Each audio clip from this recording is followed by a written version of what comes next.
Hello, greetings. The Hyundai India representatives, Sri Kim, if I may say so, and NDTV.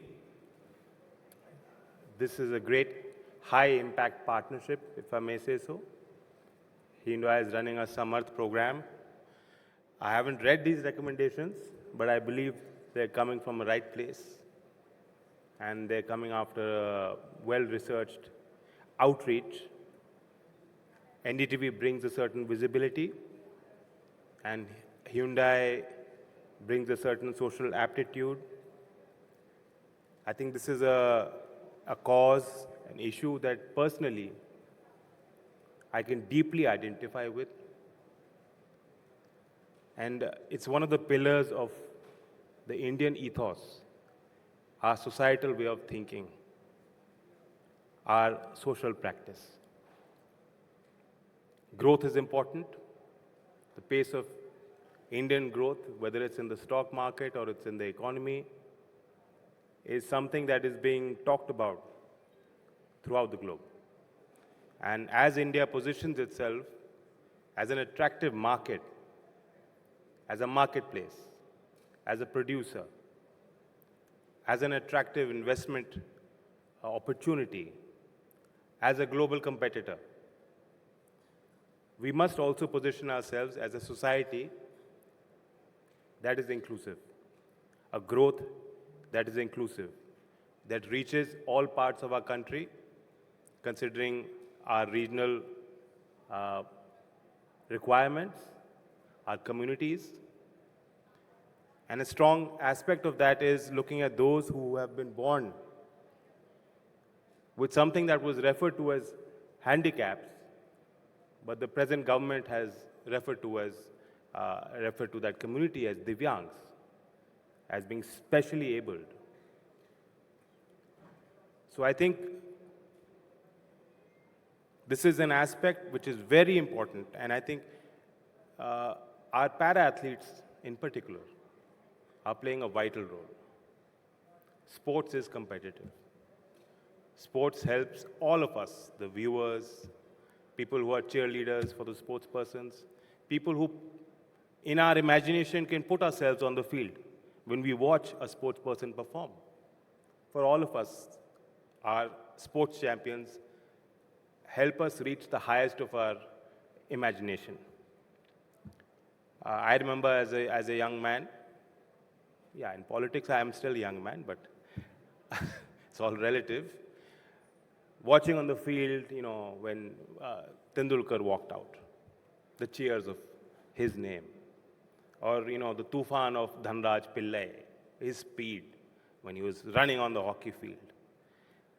Those are times when you could feel your goosebumps, and you could feel great cheering for Indian sports persons who are competing at the global stage.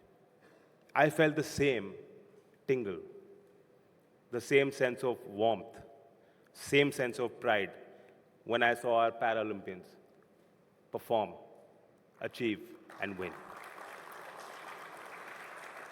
I'm so proud that NSDC, National Skill Development Corporation, has actually made Preeti Pal our ambassador. She's won 2 medals for India. She made a record in herself. I visited her village. It's a very small village.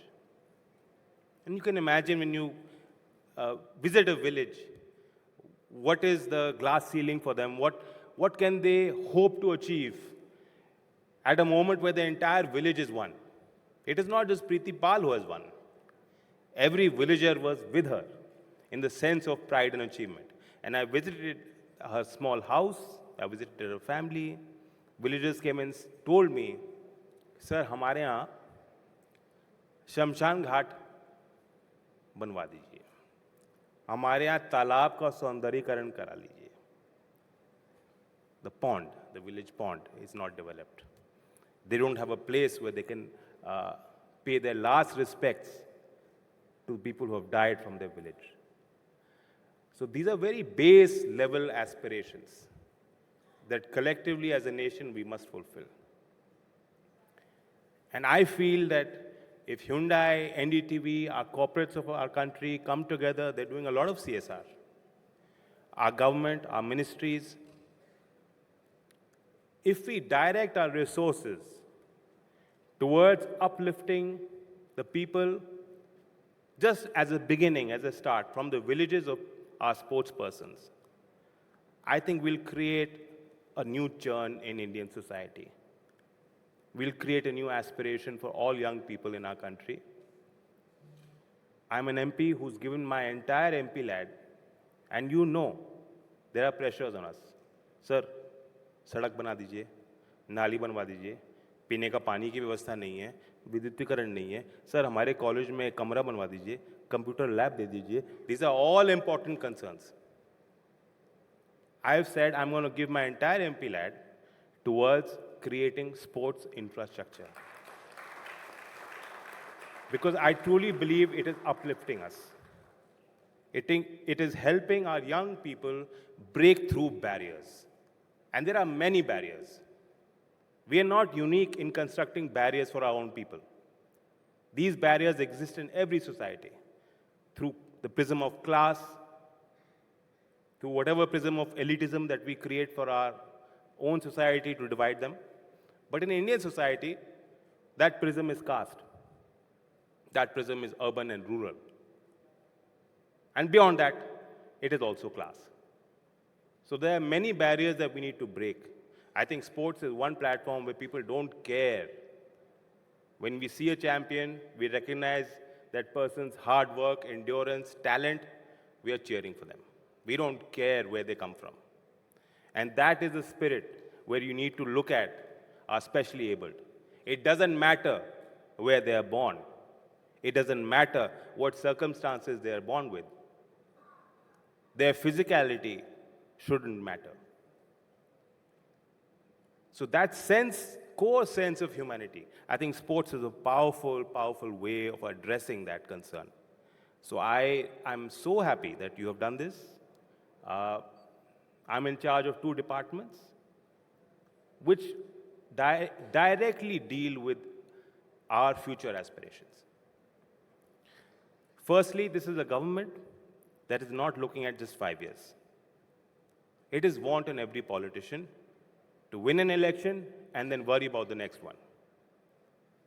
This is not our mandate to think about what's going to happen in 25 years. But here we have a government that is enunciating that is communicating that is asking entire country to believe with us, to aspire for that, to think about themselves, think about our society, think about our nation. So it's a forward-looking, aspirational policy and program. And in line with that, our education policy is also a progressive document. We can have combative spirits, which is the basic tenet of democracy, where some states are saying, no, we reject this policy because it is creating a monopoly of language. Those are politically nuanced positions. But the actual truth is, and I invite all of you to actually read the NEP document, the National Education Policy 2020 document, because it is asking us to contextualize at the level of the student, at the level of the language spoken by the local community, so that the medium of instruction is also localized and contextualized. It is creating that mandate for us. It is up to us how much we can achieve. We have 22 scheduled languages in our constitutional scheme of things. We are now providing primers. We're taking our curriculum, we're taking our books, and we're giving them to the states in all those 22 languages. And we're saying that language is just a medium. It is the idea that is powerful. It is the thought, it is the desire to innovate, to think beyond boundaries, to break those barriers. If we are able to seed that ability, capability, competence in every student and child of India, that is the way, that is the pathway to a developed country by 2047. So I commend our policy, I think it is very progressive. I have a big mandate to fulfill. And as far as looking at the specially abled, looking at developing curriculum, looking at re-engineering our school infrastructure so that everyone can comprehend and be a part of that system. Currently, if you look at it, 78% of our school infrastructure is now it has been re-engineered. There are ramps. There is a capability. It was not there before, but now we are looking at that very progressively. Also, we have in Skill Ministry a separate council from 2015, which is designed for looking at the needs and aspirations of the specially abled. And around 323 curriculum has been prepared by the Skill Council across 28 sectors, 28 important vital sectors of the economy. And they are actually providing skilling programs. 1.7 lakh people have already been given skill training with regards to this curriculum, with regards to these job roles, who come from that background. So these are small steps. I thank Samarth that I'm sure in this document, it's a great looking folder, and they have some good ideas. I'll just say that, we're trying to fulfill the mandate and the belief that you have bestowed on us. George Evans said that, and I believe that every student can learn, not on the same day, not in the same way. I think that is the way in education and skilling we need to look at it throughout the entire ecosystem and embrace people who come from different backgrounds with a different ethic and give them that opportunity to exceed expectations. With that, I thank this gathering.